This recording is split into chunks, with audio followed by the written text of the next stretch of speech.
सेना के शौर्य और पराक्रम के आगे जय हिंद का शोर सुनाई दे रहा था और इसी जय हिंद के शोर के बीच में अचानक जय चंद की आवाज़ें सुनाई देने लगी। बेखौफ अंदाज, बेबाक ज़बान। नमस्कार, मैं मोहसिन खान स्वागत करता हूं आपका न्यूज़ वन इंडिया के खास कार्यक्रम जुर्मनामा में। जुर्मनामा में आज हम बात करेंगे उस जुर्म की जो देश के भीतर रहकर देश के ही लोग कर रहे हैं। बड़े अफसोस की बात है, ये वो लोग हैं जो पाकिस्तान के मददगार हैं और देश के गद्दार हैं। दरअसल जब भी जासूस शब्द जहन में आता है तो अचानक से रोमांच पैदा होने लगता है, क्योंकि जासूसी में अक्सर ये देखा जाता है कि रोमांचकारी चीज़ें निकल कर सामने आती है। ख़ास तौर से फिल्मों की अगर बात करते हैं तो फिल्मों में जासूसी का बड़ा रोमांच दिखाई देता है। लेकिन ऑपरेशन सिंदूर के बाद जिस तरह से सुरक्षा एजेंसियां अलर्ट मोड पर आई और उसके बाद एक देश के भीतर पनप रहे जयचंदों को ढूंढना शुरू किया, तो फिर सभी गिरफ्त में आते चले गए। आखिरकार कैसे इन जयचंदों ने पाकिस्तान की मदद की?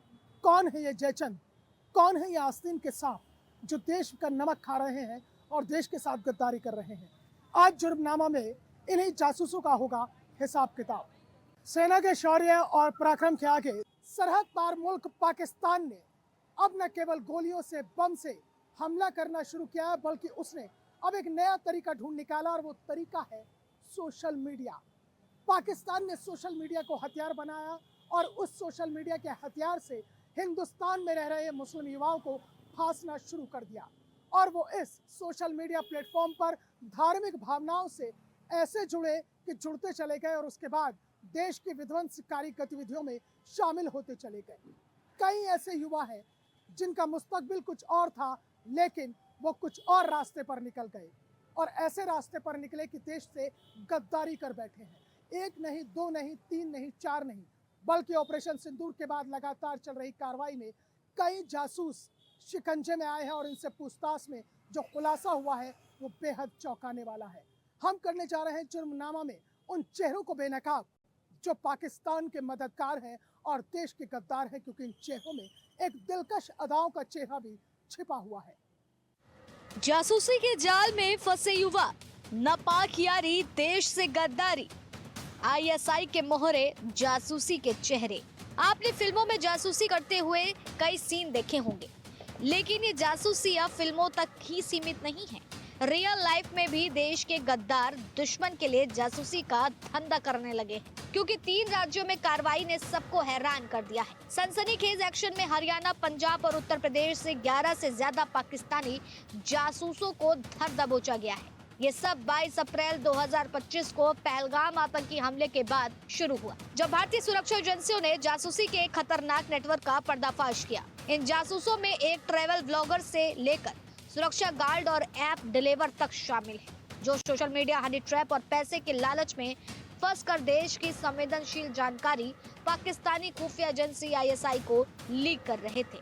भारत में गिरफ्तार पाकिस्तानी जासूस ज्योति मल्होत्रा, हिसार, हरियाणा; नोमान इलाही, पानीपत, हरियाणा; देवेंद्र सिंह ढिल्लन, कैथल, हरियाणा; मुर्तजा अली, जालिंधर, पंजाब; शहजाद, मुरादाबाद, यूपी; सुखप्रीत सिंह, गुरदासपुर, पंजाब; करणबीर सिंह, गुरदासपुर, पंजाब; यामीन मोहम्मद, मलेरकोटाला, पंजाब; गजाला खातून, मलेरकोटाला, पंजाब; तारीफ नूह, हरियाणा; मोहम्मद अरमान, नूह, हरियाणा।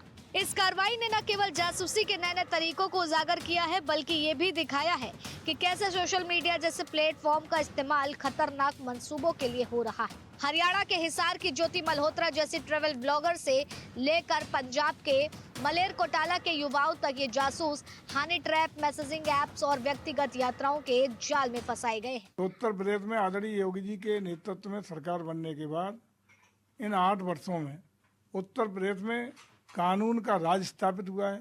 अपराधी हो, आतंकवादी हो, समाज विरोधी हो या गलत करने वाले कोई लोग हों, उनको कठोरतम तरीके से निपटने का काम प्रदेश सरकार हर मोर्चे पर भारत के दुश्मनों को कुचलने का प्रयास कर रही है, चाहे वो सीमा के पार हैं, चाहे सीमा के अंदर हैं।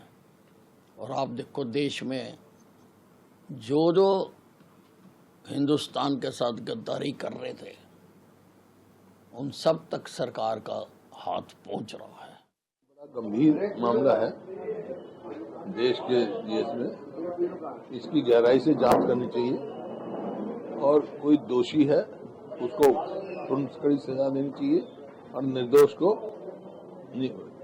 जासूसी का नेटवर्क युवाओं को निशाना बनाता था, खासकर उन युवाओं को जो सोशल मीडिया पर सक्रिय हैं। कई लोग अनजाने में जासूसी के जाल में फंसे, जबकि कुछ को पैसे और उन अन्य प्रलोभन ने लालच में डाला। ज्योति मल्होत्रा को कथित तौर पर एक फर्जी सोशल मीडिया प्रोफाइल के जरिए हनी ट्रैप में फंसाया गया, जिसके बाद वह संवेदनशील जानकारी साझा करने लगी। इसी तरह पंजाब के मलेरकोटाला से गिरफ्तार 6 लोगों का समूह स्थानीय स्तर पर छोटे मोटे काम करता था, लेकिन उन्हें सीमा पार से मिलने वाले निर्देशों के आधार पर सैन्य ठिकानों की तस्वीरें और जानकारी भेजने के लिए प्रेरित किया गया। भारत के युवा तेजी से खतरनाक खेल में मोहरे बनते जा रहे हैं। सीमाओं के पार फैले धोखे के जाल में फंसकर देश से ही गद्दारी करने लगते हैं।